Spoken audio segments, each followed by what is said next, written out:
Hey, Masters of Speed. It's bearded Terra Master. That's right. I didn't shave for a while, and that's because shaving is work, and you know how I feel about that.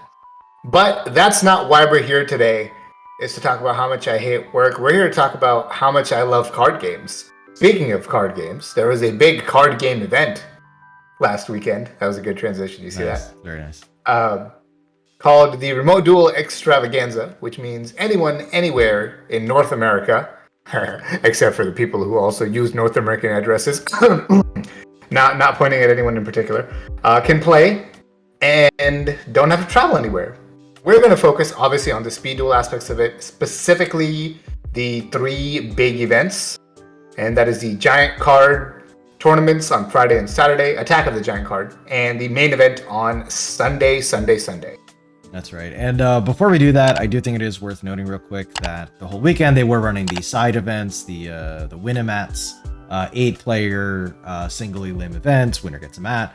There were well over 100 of those. So while there were some people just like farming the events for the prizes, the tickets, overall it did show actually a really nice response from the Speed Duel community. So hopefully good things, moving forward to show that there's still a lot of interest in the format. Yeah, it's a very encouraging sign to see that many people playing it, because there was always a chance for them to just play the public events for other formats, but for one reason or other they chose speed duels for whatever. Like Konami doesn't care, right? Money is money to Konami, so they'll be happy to see speed duel making them money. Yeah. So before we talk about those events, there were some things unique about the North American Extravaganza, specifically in regarding to specific rulings. Do you want to real quick go over the rulings that we as a community know are incorrect, but that were enforced at this event? Right. So as God of Speed Duels, I have the privilege of keeping track of what rulings questions people ask about Speed Duels and when those get answered and when those answers are correct, knowing, because we have a lot of smart judges in the Speed Duel community who do answer these questions. So most of them relate to Book of Moon, the most problematic ones anyway. We have Book versus Parasite. So essentially it was being ruled that if you target a monster with Parasite and your opponent chains Book of Moon, the Parasite stays in hand. Now this is a complete failure to understand how equip mechanics work, which is completely baffling to me.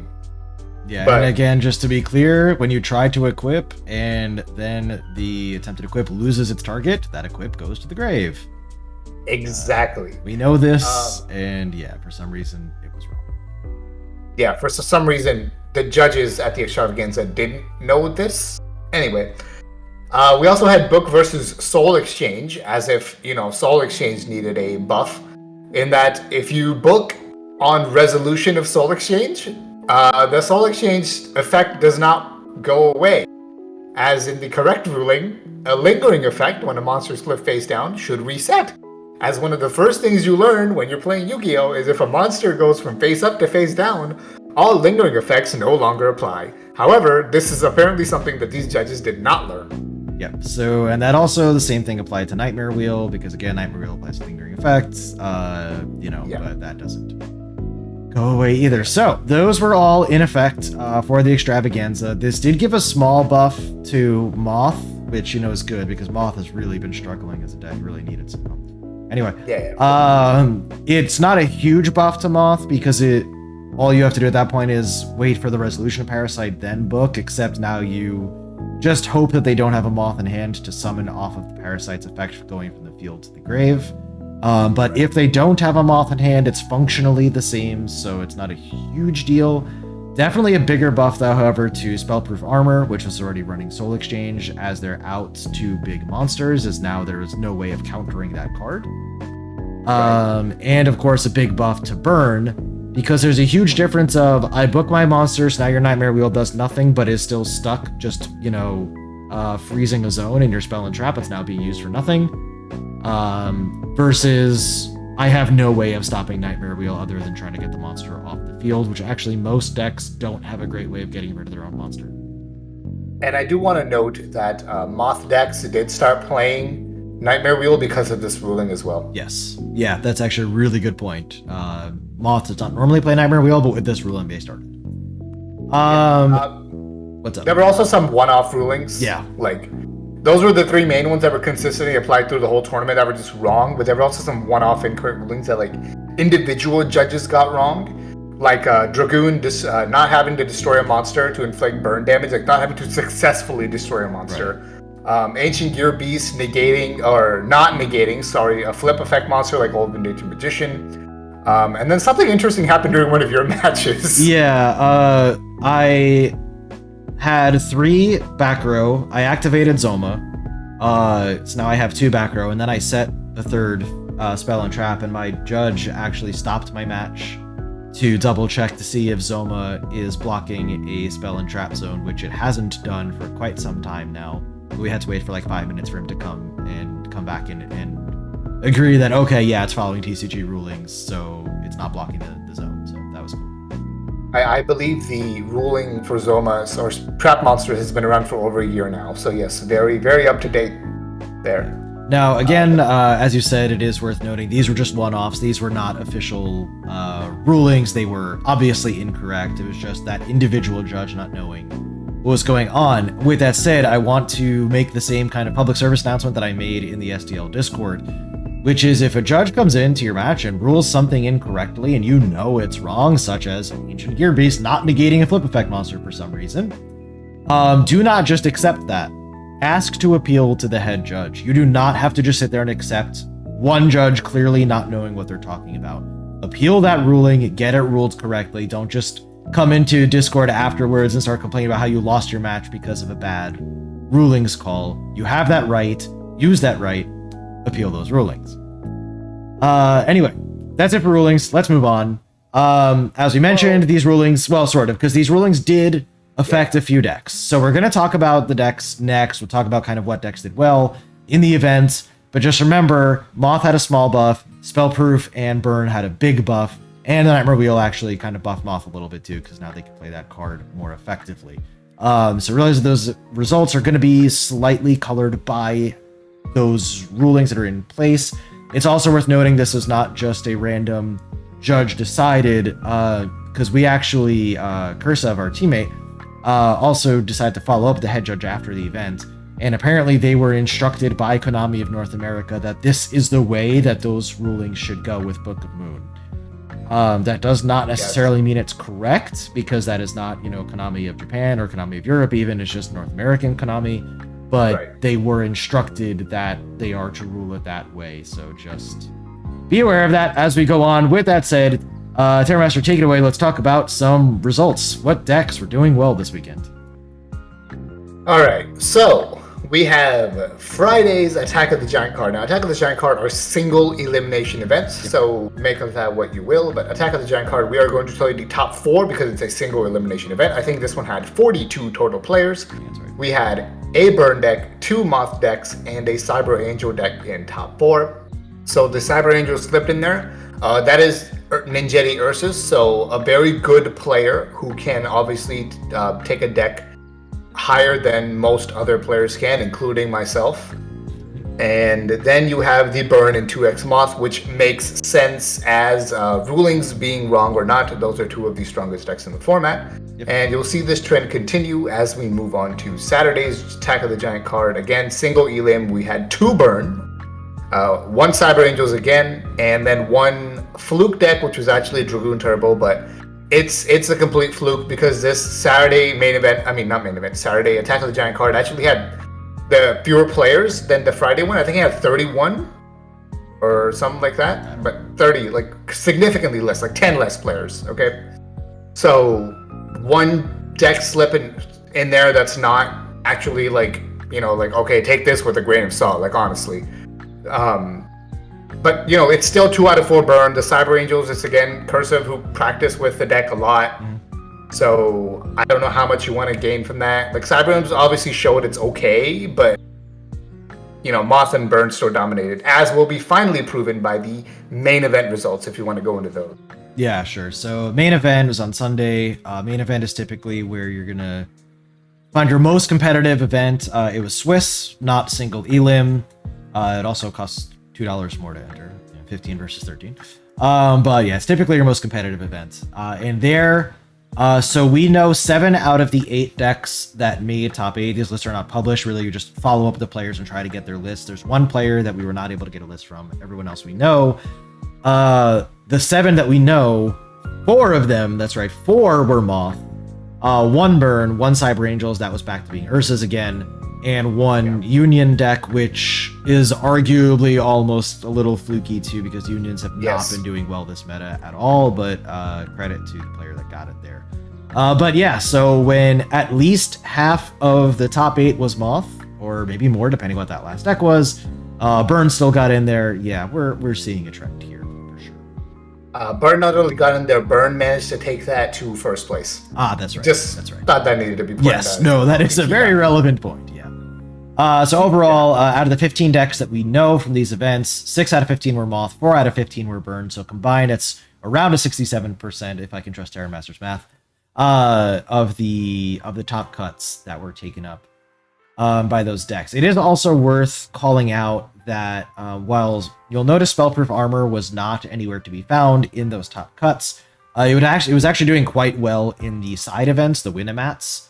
Because the thing about Spellproof is that even with that buff with the Soul Exchange, it's not a super strong deck in the current meta, but it's what I like to call a gatekeeper, or rather, it's not my term, but I think it's worth being called a gatekeeper deck. In that it's not top tier, but it's good enough that it kind of will keep out any worse decks from moving up that tier list. It will beat up on anything that isn't ready for it. So It did well in those like Winamats as public events. Yeah, I mean, I actually got my 1 Winamat off of playing straight up playing Spellproof, and I lost the Spellproof in a lot of Winamats trying to play Burn. So that just goes to show you the power of that deck and how it can, maybe not top like a Swiss or a big event, but when it comes to like a quick 8-man single elim, 8-player single elim, it's going to give you a really high chance of victory there. Yeah, exactly. So even though we said to take these kind of results with a grain of salt because of the rulings, not really, because like we just mentioned, the decks that we expected to be the best make up at least about 67%, at least 10 out of 15 of the top cuts. So, which obviously, if it increases, it could be a little bit higher on the percentage side. So, again, that's kind of like if you would have told me at the start of Extravaganza, everything's going to be ruled correctly, and then these are your statistics, that would have made a lot of sense. Yeah. So, in the end, it didn't really deviate too much from what you would expect on an average speed duel tournament. Right, exactly. And you and I talked about this before, right? That like it's good if Moth and Burn are doing well, because those are probably the 2 decks that we feel are most in need of being toned down in some way within speed duels. So that actually kind of works out. Right. So hopefully this leads to some positive change for the format, right? Whether that's a ban list, whether that's influence on future product to actually understand how to power creep what we have already, which is, I think, something that really needs to be looked at as well as the Forbidden Limited List potential. Yeah. But hopefully those are both things that happen. There's a few other things we want to mention about the event as well. If you're cool with that, I can just run through, because like you and I talked about this before, I can just run through those real quick. Kind of piggybacking on that, it is worth noting that all of the giant card events, which there was one on Sunday, we just didn't talk about that one as much because it started only, I think, 2 hours later than the main event. So anyone who was doing well in main event wasn't playing in that giant card. So it was just the least competitive of the 3. So we just didn't bother mentioning that one. But all of the giant card events plus the main event did require deck lists. So Konami has those. So again, we talked about maybe it'll influence either a ban list or future product. Well, that's how it's going to happen. They will have full deck lists. That's cool. The side deck who was running the event had a prize wall, so you got virtual tickets for doing well in events. You could exchange those tickets for some really cool prizes. Small things like notepads and dice, or bigger things like mats that are hard to get, or even oversized cards, giant cards. So like it was really, really cool. I like they did that a lot. Plus, you could transfer tickets to other players, so you could actually like work with your friends to pool your tickets together to get something better. So really nice job by side deck. They really looked at a lot. Particularly main event, we had some in giant card. Particularly main event, there were a lot of delays between rounds. I do think they were probably just having some staffing issues. They didn't have kind of enough people. Maybe there were more speed duelists than expected, and they didn't have enough staff dedicated to that. So something maybe for them to think about in the future, but I certainly sympathize. Like, I know even for us running smaller events, it can be a pain in the ass sometimes, so I can only imagine running something this big, all the time and effort that must be needed. So shout out to Sidedeck for running it, and maybe it'll just encourage, hopefully a little more staff next time, but not criticizing them at all for that. I know it can be a huge pain to try to do something like this. But it's just for you, if you do plan on playing in the next one, just make sure to have a good amount of time set aside for the main. Don't assume it's going to be, all right, 50-minute round, then 50-minute round, then 50-minute round. Just understand, like, put aside a lot of time. Probably just take the day. All day. I need all day. Yeah. One last thing I want to mention, and to kind of wrap us up here, speaking of things that I think could be done better next time, some of those, especially the one-off incorrect rulings, are really annoying. And something that I would like to see Konami / the side deck / whoever it is that's responsible for these things prioritize a little more, especially now seeing how many people are interested in speed duels, is getting judges involved that are in the know in speed duels specifically for these events. Like, there should be no confusion about, Zoma rulings, right? There should be no confusion about something like whether Dragoon burns, if it destroys. Right. Yeah, well, I'm not even talking about the Parasite thing, because that was apparently instructed to them by Konami, so there's nothing we can do about that. But the more the random, incorrect, one-off rulings, those just shouldn't happen. And those wouldn't happen if you got judges that were familiar with speed duels, because those things don't come up in advance. No one's playing Ancient Gear Beast in advance, right? No one's playing Destiny and Dragoon in advanced. So like, that's a lot of times the problem. It's where we got the incorrect rulings in the past of Dark Ruler Hades versus Zoma, right? Which eventually got fixed.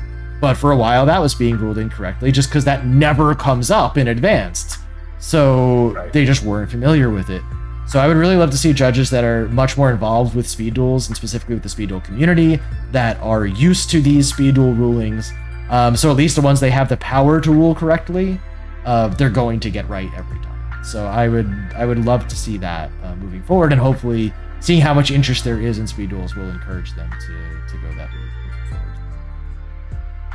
Yeah, no, that's a great point. There's definitely a recommended change that we would like to see at the next one, and hopefully what we said at the beginning with how popular speed duels was with the over 100 Winnamats, that might be something that they at least look at. Yep, absolutely. All right, so that was it. That is the official Team JDG recap of the Extravaganza. Overall, it was a ton of fun.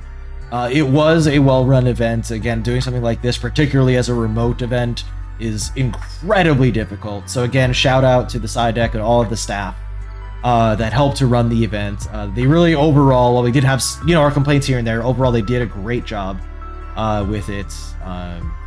And yeah, thank you to everyone who helped run it, and to everyone who participated, and to show that Speed Duels is in fact alive and well.